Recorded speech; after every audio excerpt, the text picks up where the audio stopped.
प्रिय विद्यार्थियों, नमस्कार। मैं श्याम कुमार सोनी, माध्यमिक शिक्षक, शासकीय उच्चतर माध्यमिक विद्यालय सोजना, विकास खंड पटेरा, जिला दमोह, मध्य प्रदेश।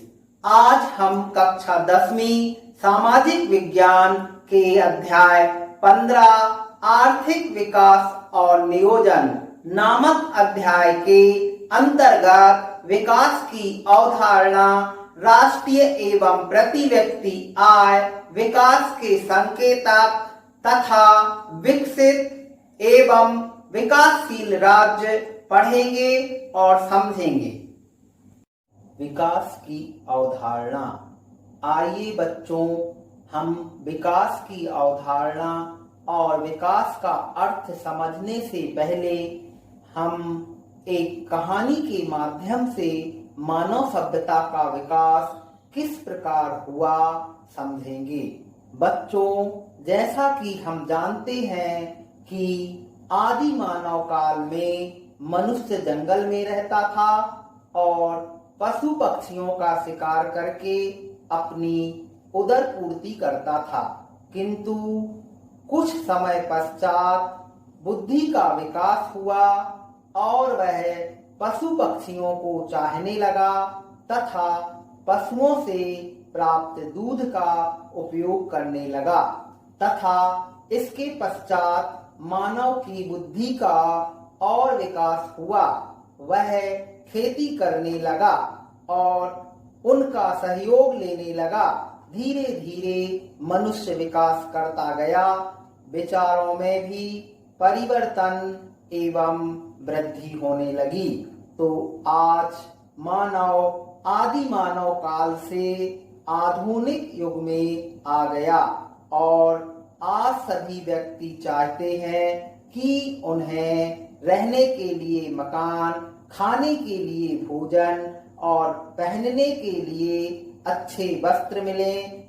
इनकी पूर्ति हेतु वह परिश्रम करते हैं और अपना आर्थिक विकास करके राष्ट्रीय विकास में सहयोग प्रदान करते हैं, क्योंकि जिस राष्ट्र के व्यक्तियों का विकास होता है उस राष्ट्र का विकास होना स्वाभाविक है।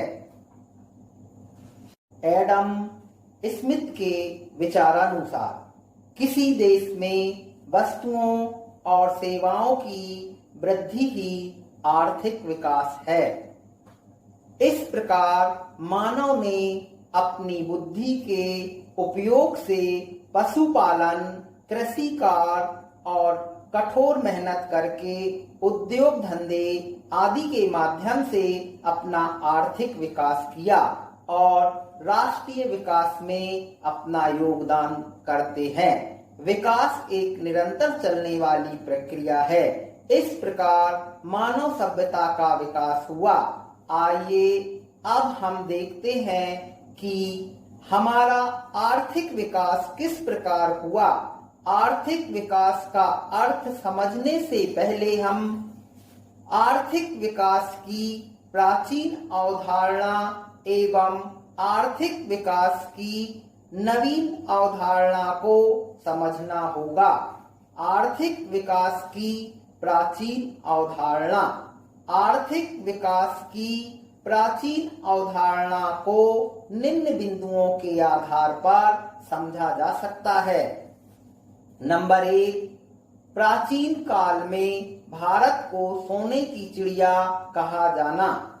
बच्चों, जैसा कि हम जानते हैं कि प्राचीन काल में भारत को सोने की चिड़िया कहा जाता था। इसका मतलब यह है कि उस समय हमारा देश खुशहाल और संपन्न तथा विकसित देश था, क्योंकि हमारी जो आवश्यकताएं थीं वह सीमित थीं। नंबर 2, कठोर मेहनत, मानव मूल।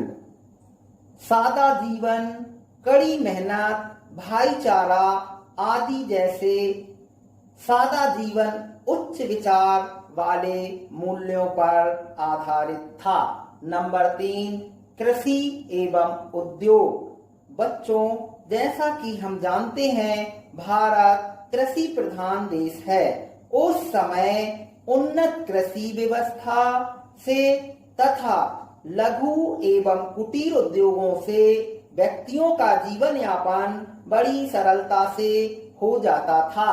नंबर 4, भारतीय व्यापार भी बड़े पैमाने पर होते थे।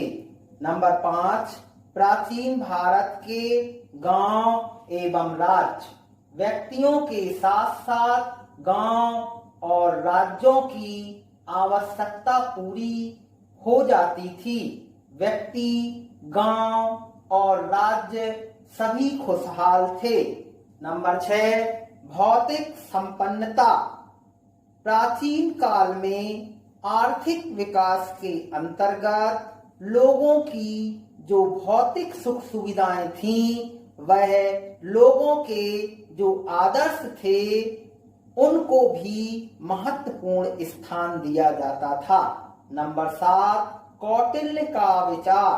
महान अर्थशास्त्री कौटिल्य ने अपनी पुस्तक अर्थशास्त्र में इन सभी विचारों की विस्तार से चर्चा की है। नंबर 8, प्राचीन अवधारणा। इस समय भौतिक संपन्नता को ही आर्थिक विकास माना जाता था। नंबर 9, सोने चांदी की प्राप्ति। जैसा कि बच्चों, जर्मनी एवं फ्रांस के वाणिज्यवादी विचारक सोने चांदी की प्राप्ति को विकास का आधार मानते हैं। इन बिंदुओं के आधार पर हम कह सकते हैं कि प्राचीन भारत में भौतिक संपन्नता तथा मानव मूल्यों को आर्थिक विकास माना जाता था। आर्थिक विकास की नवीन अवधारणा। बच्चों, समय के साथ साथ विकास की अवधारणा भी बदलती रहती है। आधुनिक काल में आर्थिक विकास की नवीन अवधारणा को निम्न बिंदुओं के आधार पर समझा जा सकता है। आर्थिक विकास की नवीन अवधारणा। नंबर 1, विवेकशीलता। आधुनिक समय में देश के प्राकृतिक संसाधनों का उचित तरीके से विदोहन करना चाहिए, क्योंकि हमारे पास संसाधन सीमित हैं। धीरे धीरे हमने संसाधनों का विकास किया और हमने नए संसाधनों को खोजा और उनका उपयोग करते रहे। इस तरह से हम विकास की ओर बढ़ते गए। नंबर 2, आधुनिक तकनीक। आर्थिक विकास आधुनिक तकनीक द्वारा ही संभव होता है। वस्तुओं के उत्पादन हेतु मशीनों का प्रयोग किया जाना चाहिए। नंबर 3, समाज कल्याण। आय में वृद्धि के साथ साथ समाज कल्याण एवं आर्थिक संपन्नता में वृद्धि होता है तो वह आर्थिक विकास कहलाता है। इसलिए बच्चों, आय में वृद्धि के साथ साथ शिक्षा, सार्वजनिक स्वास्थ्य आदि जन कल्याण को भी विशेष महत्व दिया जाता है। नंबर 4, आर्थिक समृद्धि। देशों, क्षेत्रों या व्यक्तियों की आर्थिक समृद्धि को जिसमें सभी पक्षों का विकास होता है वही आर्थिक विकास कहलाता है। नंबर 5, कृषि क्रांति। भारत में कृषि की उन्नति हेतु हरित क्रांति द्वारा तकनीकी परिवर्तन कर कृषि क्षेत्र में नए युग का विकास किया। नंबर 6, औद्योगिक क्रांति। उद्योगों के विकास हेतु औद्योगिक नीति में सरकार द्वारा समय समय पर परिवर्तन किए गए। भारत की नवीनतम उदारीकरण की आर्थिक नीति के अंतर्गत देश में देशी विदेशी निवेशकों हेतु उद्योग लगाने के मार्ग खोल दिए गए। भारत एक औद्योगिक राष्ट्र के रूप में उभरा। इसलिए बच्चों, हम इन बिंदुओं के आधार पर समझ सकते हैं कि आधुनिक या वर्तमान समय में देश के उत्पादन के साधनों के कुशलतम प्रयोग द्वारा राष्ट्रीय आय में वृद्धि के साथ साथ समाज कल्याण में भी वृद्धि होती है, तो वह आर्थिक विकास है। आर्थिक विकास का अर्थ, आर्थिक विकास एक दीर्घकालीन प्रक्रिया है जिसके कारण देश के समस्त उत्पादन साधनों का कुशलता पूर्वक उपभोग होता है। इससे राष्ट्रीय आय व प्रति व्यक्ति आय दोनों में दीर्घकालीन वृद्धि होती है। समय के साथ साथ राष्ट्रीय एवं आर्थिक विकास में प्रगति होती रहती है। कुछ अर्थशास्त्रियों ने आर्थिक विकास की परिभाषा इस प्रकार की है। कार्ल मार्क्स के अनुसार कार्ल मार्क्स ने समाजवाद को आर्थिक विकास माना है। प्रोफेसर अमर्त्य सेन के विचारानुसार अमर्त्य सेन ने भी आर्थिक कल्याण को विशेष महत्व दिया है। डी ब्राइट सिंह के अनुसार आय में वृद्धि के साथ साथ समाज कल्याण में भी वृद्धि होती है, तो वह आर्थिक विकास है। आर्थिक विकास के प्रमुख लक्षण या विशेषताएं या गुण। प्रिय बच्चों, आर्थिक विकास को सरलता से समझने के लिए उसके लक्षणों की जानकारी को समझना आवश्यक है। नंबर 1, सतत प्रक्रिया। आर्थिक विकास एक सतत एवं निरंतर चलने वाली प्रक्रिया है जिसके परिणाम स्वरूप राष्ट्रीय आय में क्रमशः वृद्धि होती है। इस प्रक्रिया के परिणाम स्वरूप अर्थव्यवस्था में वस्तुओं की मांग और पूर्ति में निरंतरता बनी रहती है। नंबर 2, राष्ट्रीय आय एवं प्रति व्यक्ति आय में वृद्धि।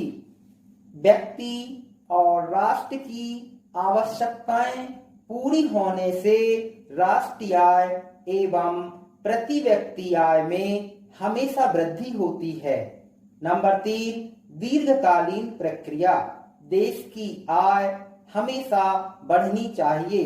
यह प्रक्रिया अधिक वर्षों तक, जैसे 15 से 20 वर्षों में कोई परिवर्तन दिखाई दे। आर्थिक विकास का संबंध 1 या 2 वर्षों में होने वाले परिवर्तनों से नहीं है।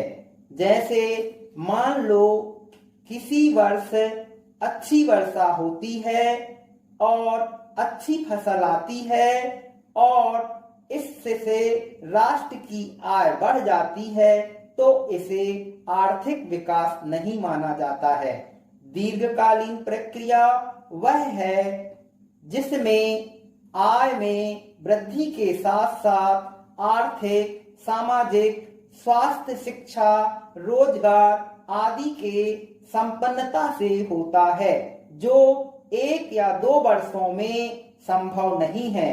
इसलिए बच्चों, हमें समझना होगा कि इन सब के विकास में बहुत अधिक समय लगता है। इसलिए यह एक दीर्घकालीन निरंतर चलने वाली प्रक्रिया है। नंबर 4, संसाधनों का समुचित विदोहन। हमें आर्थिक विकास करने के लिए प्राकृतिक संसाधनों का विदोहन उचित तरीके से किया जाना चाहिए, क्योंकि हम इनका उचित तरीके से विदोहन नहीं करेंगे तो कई प्रकार की समस्या आ जाती है, जैसे भौम जल में गिरावट, जल स्तर घट जाएगा, खनिज तेल के भंडार समाप्त होने का खतरा, कोयला खनिज में तीव्रता से कमी, वातावरण प्रदूषण, ओजोन परत का ह्रास आदि समस्याएं उत्पन्न हो जाएंगी। इसलिए हमें संसाधनों का उचित तरीके से विदोहन करना चाहिए ताकि आने वाली पीढ़ी को भी इसका उपयोग करने के लिए बचा सकें। इसलिए हमें सतत विकास अपनाना चाहिए ताकि पर्यावरण को बिना नुकसान पहुंचाए आर्थिक विकास हासिल किया जा सके। नंबर 5, जीवन स्तर एवं समाज कल्याण में वृद्धि। बच्चों, यदि आर्थिक विकास होता है तो प्रति व्यक्ति आय भी बढ़ती है, जिसके कारण हमारा जीवन खुशहाल सुखी हो जाता है। सरकार द्वारा शिक्षा, सार्वजनिक स्वास्थ्य आदि जन कल्याण कार्यक्रम चलाए जाते हैं, तो इससे सभी लोगों का रहन सहन का स्तर ऊंचा उठता है। आर्थिक विकास के कारण देश की आय एवं उसमें रहने वाले लोगों की आमदनी में भी वृद्धि होती है, जिसे हम राष्ट्रीय आय एवं प्रति व्यक्ति आय के रूप में जानते हैं। आइए अब हम राष्ट्रीय आय एवं प्रति व्यक्ति आय को समझते हैं। राष्ट्रीय आय एवं प्रति व्यक्ति आय। राष्ट्रीय आय किसी देश की या राष्ट्र की कुल आय राष्ट्रीय आय कहलाती है। इसमें एक वर्ष में एक देश में उत्पादित वस्तुओं व सेवाओं के मौद्रिक मूल्य को जोड़कर ज्ञात किया जाता है। राष्ट्रीय आय की गणना के संबंध में निम्न बातें महत्वपूर्ण है। नंबर 1, राष्ट्रीय आय की गणना देश में एक वर्ष 1 अप्रैल से 31 मार्च में उत्पादित वस्तुओं तथा सेवाओं के मौद्रिक मूल्य को जोड़कर ज्ञात की जाती है। नंबर 2, राष्ट्रीय आय में सभी प्रकार की वस्तुओं और सेवाओं की बाजार कीमतें सम्मिलित की जाती हैं। इसमें एक वस्तु की कीमत को एक ही बार गिना जाता है। नंबर 3, राष्ट्रीय आय में विदेशों से प्राप्त आय को जोड़ा जाता है तथा विदेशियों द्वारा देश से प्राप्त आय को घटाया जाता है। इस प्रकार बच्चों, हमने समझा कि राष्ट्रीय आय देश की कुल आय होती है। देश की सीमा के अंदर समस्त आय का बाजार मूल्य को जोड़कर प्राप्त किया जाता है। जैसे एक वर्ष की समस्त स्रोतों से प्राप्त आय, चाहे वह व्यक्तियों द्वारा कार्य करके वस्तुओं का उत्पादन करके प्राकृतिक संसाधनों से और सेवा देकर तथा इसमें विदेशों से प्राप्त आय को जोड़ा जाता है और विदेशियों द्वारा देश से प्राप्त आय को घटाया जाता है। इसमें सरकार द्वारा मिलने वाली सब्सिडी को भी घटाया जाता है। इसकी गणना 1 अप्रैल से 31 मार्च तक एक वर्ष की अवधि के लिए किया जाता है। प्रति व्यक्ति आय। किसी देश की राष्ट्रीय आय को जब उस देश की कुल जनसंख्या से भाग दे दिया जाए तो हमें प्रति व्यक्ति आय प्राप्त हो जाती है। प्रति व्यक्ति आय ज्ञात करने के लिए निम्न सूत्र का प्रयोग किया जाता है। प्रति व्यक्ति आय बराबर राष्ट्रीय आय बटे देश की कुल जनसंख्या।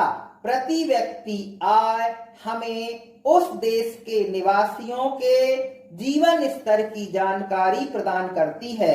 यदि किसी देश में प्रति व्यक्ति आय में बढ़ोतरी हो रही है, तो इसका तात्पर्य यह है कि उस देश के निवासियों के जीवन स्तर में वृद्धि हो रही है, अर्थात उनके जीवन स्तर में सुधार हो रहा है। बच्चों, प्रति व्यक्ति आय में देश की कुल राष्ट्रीय आय में से देश की कुल जनसंख्या का भाग दे दिया जाता है, तो इस प्रकार प्रति व्यक्ति आय प्राप्त हो जाती है। आइए बच्चों, अब हम विकास के संकेतक को पढ़ेंगे और समझेंगे। विकास के संकेतक। विभिन्न देशों के मध्य विकास के स्तर की तुलना करने के लिए कुल राष्ट्रीय आय को एक माप के रूप में काफी समय से स्वीकार किया जाता रहा है, किंतु समस्त राष्ट्रीय विकास के दृष्टिकोण से यह माना जाता है कि राष्ट्रीय व प्रति व्यक्ति आय विकास के सही मापदंड नहीं हो सकते। वास्तविकता यह है कि विकास के अंतर्गत जन सामान्य को प्राप्त होने वाली स्वास्थ्य, शिक्षा, आवास, पोषण आहार, पेयजल जैसी सुविधाओं की उपलब्धता को भी शामिल करना चाहिए। फलतः आर्थिक विकास को मापने के लिए विकल्प के रूप में मानव विकास संकेतक को महत्वपूर्ण स्थान दिया गया। बच्चों, हमने समझा कि कौन सा देश विकसित है, कौन सा देश विकासशील है। इसके लिए उस देश की राष्ट्रीय आय को आधार मानकर गणना की थी, लेकिन देशों की जनसंख्या अलग अलग होती है और विकास के स्तर की माप के लिए जनसंख्या के आकार के महत्व को स्वीकार किया गया, किंतु समग्र आर्थिक विकास की दृष्टि से यह सही मापदंड नहीं है। इसलिए मानव विकास संकेतक को स्वीकार किया गया। मानव विकास संकेतक। इस दिशा में प्रोफेसर मॉरिस ने जीवन के भौतिक गुणों के सूचकांक PQLI का विकास किया। इसी प्रकार प्रोफेसर पॉल स्ट्रीटन ने मूल आवश्यकता दृष्टिकोण को अपनाने पर जोर दिया। इन विचारों को मूर्त रूप देते हुए सन 1990 में संयुक्त राष्ट्र संघ ने मानव विकास संकेतक या सूचकांक प्रकाशित किए। मानव विकास संकेतक के प्रकार। मानव विकास संकेतक दो प्रकार के होते हैं। नंबर 1 भौतिक घटक, नंबर 2 अभौतिक घटक। नंबर 1 भौतिक घटक प्रति व्यक्ति सकल घरेलू उत्पाद से है। नंबर 2 अभौतिक घटक। अभौतिक घटक के रूप में शिशु मृत्यु दर, जीवन की संभाव्यता और शैक्षणिक प्राप्तियों को लिया गया है। मानव विकास संकेतकों का निर्माण जीवन के 3 मूलभूत घटकों का प्रयोग किया जाता है। नंबर 1 एक लंबे और स्वस्थ जीवन के मापन हेतु जन्म के समय जीवन प्रत्याशा। नंबर 2 वयस्क साक्षरता दर तथा कुल नामांकन अनुपात। नंबर 3 प्रति व्यक्ति सकल घरेलू उत्पाद। मानव विकास सूचकांक की गणना। मानव विकास सूचकांक HDI एक सूचकांक है जिसका उपयोग देशों को मानव विकास के आधार पर आंकने के लिए किया जाता है। इस सूचकांक से इस बात का पता चलता है कि कोई देश विकसित है या विकासशील है अथवा अविकसित है। बच्चों, गणना के लिए तीनों घटकों जीवन प्रत्याशा, शिक्षा स्तर, प्रति व्यक्ति आय को जोड़कर औसत ज्ञात करके उनके मूल्य को 1 से 0 के मध्य प्रदर्शित किया जाता है। जैसे नंबर 1, विकसित देश के लिए सूचक 1 से 0.8 तक। नंबर 2, विकासशील देश के लिए सूचक 0.5 से 0.8 तक। नंबर 3, अविकसित देश के लिए सूचक 0.5 से कम होता है।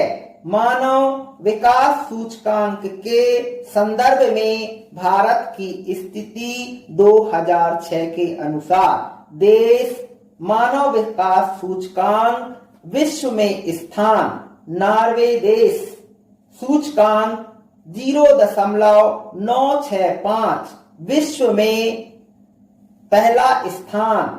ऑस्ट्रेलिया सूचकांक 0.957, विश्व में तीसरा स्थान। भारत देश सूचकांक 0.611, विश्व में 126वां स्थान आदि। बच्चों, इसी आधार पर योजना आयोग ने भारत को विभिन्न राज्यों के मानव विकास सूचकांक बनाए हैं।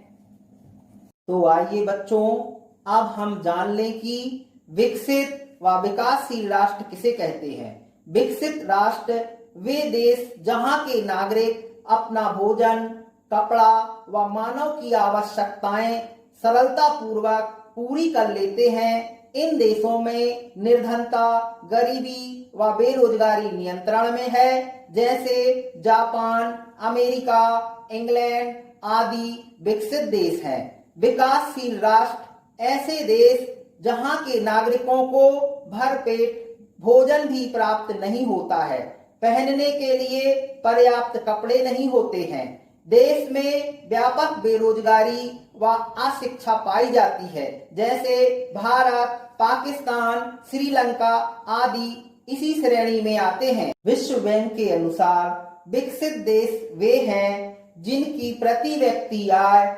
4,53,000 रुपए प्रति वर्ष या उससे अधिक है। विकासशील देश वह है जिनकी प्रति व्यक्ति आय 37,000 रुपए प्रति वर्ष या उससे कम है। जिस प्रकार विश्व के देशों में कुछ देश विकसित हैं तथा कुछ देश विकासशील हैं, इसी प्रकार भारत में आर्थिक विकास के प्रति व्यक्ति आय मापदंड के आधार पर देखें तो हमें पता चलता है कि भारत में कुछ राज्य तुलनात्मक रूप से विकसित राज्य हैं तो कुछ राज्य विकासशील एवं पिछड़े राज्य हैं। प्रिय बच्चों, निम्नलिखित तालिका से समझेंगे।